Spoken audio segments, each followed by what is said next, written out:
En la siguiente clase vamos a proveer una visión sistémica del contexto organizacional.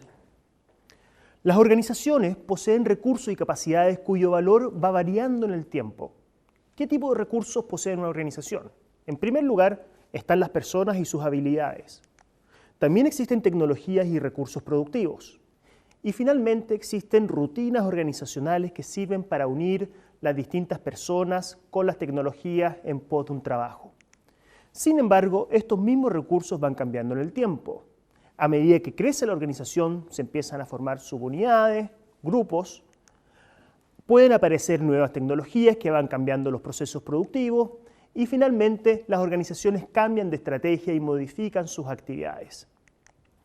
Un ejemplo de esto, de la evolución de los recursos de una organización, es el caso de la empresa Nokia, que probablemente ustedes la conocen porque era durante los años 2000, a finales de 1990, era el mayor productor de celulares del mundo.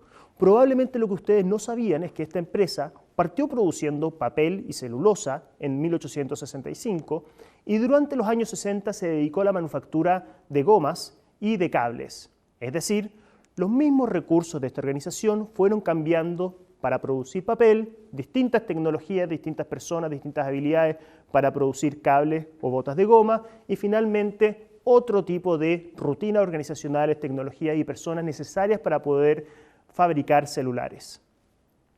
Las organizaciones también están insertas en mercados que son dinámicos y las mismas industrias van evolucionando. A nivel de mercado, hay cambios a nivel de las demandas de los clientes y de los proveedores y también existe la entrada o salida de nuevos actores al mercado. A nivel de las industrias, estas nacen, crecen, maduran y finalmente algunas de ellas mueren. Y a medida que las industrias van madurando, el número de organizaciones también se va reduciendo.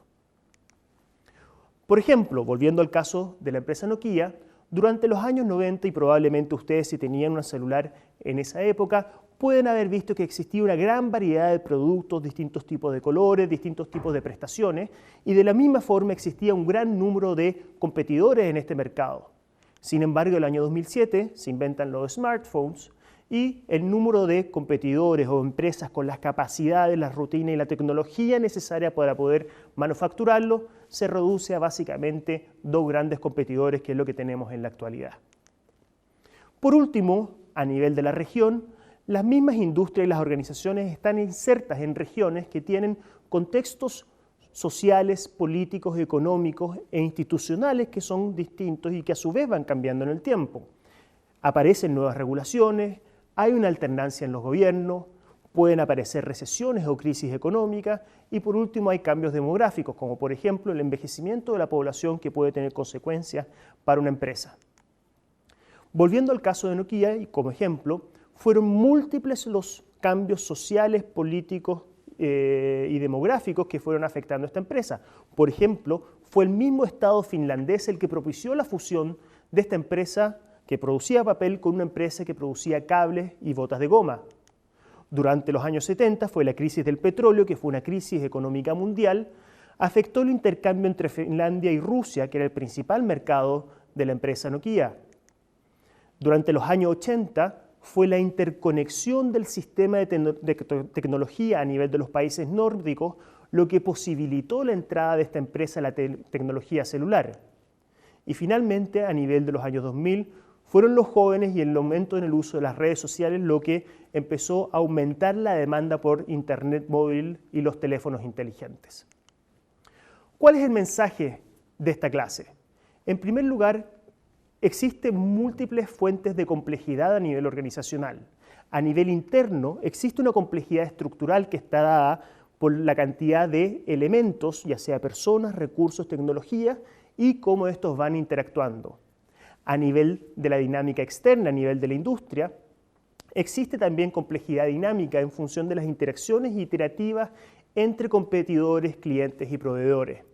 Y por último, estas industrias están insertas en sus regiones que tienen una lógica de complejidad adicional, que es lo que se llama complejidad anidada, que es función de las interacciones de la industria y las organizaciones con sistemas institucionales que a su vez poseen una complejidad estructural y dinámica que son propias. ¿Cuál es el problema? Es que para nosotros es muy fácil equivocarnos, ya que no manejamos bien las relaciones que son complejas. Y quiero invitarlos a hacer el siguiente experimento para poder demostrar este punto. Lo que yo necesito que ahora tomen es una hoja de papel tal como esta y que la doblen por la mitad.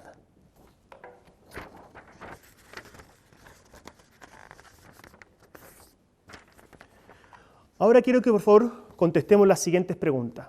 ¿Qué altura alcanza esta hoja, esta es la altura, si es que yo la doblo 3 veces?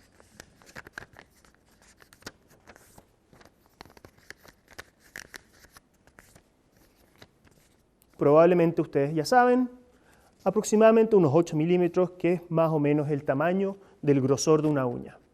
Ahora quiero que contestemos, ¿qué pasa si es que esta misma hoja yo la sigo doblando 20 veces? ¿Qué altura llegaría? Y si la doblo 30 veces, ¿a qué altura llevaría? Bueno, la respuesta es si es que la doblamos 20 veces, llegaríamos a la altura de un edificio de 30 pisos, aproximadamente 100 metros. Y si la doblamos 30 veces, llegaríamos a los límites de la atmósfera, más de 100 kilómetros de distancia, con esta misma hoja de papel. El problema es que cognitivamente no somos capaces de procesar bien las relaciones de segundo orden o el crecimiento exponencial que sucede cuando seguimos doblando una hoja una y otra vez. Dicho sea de paso, no se puede doblar una hoja más de 8 veces.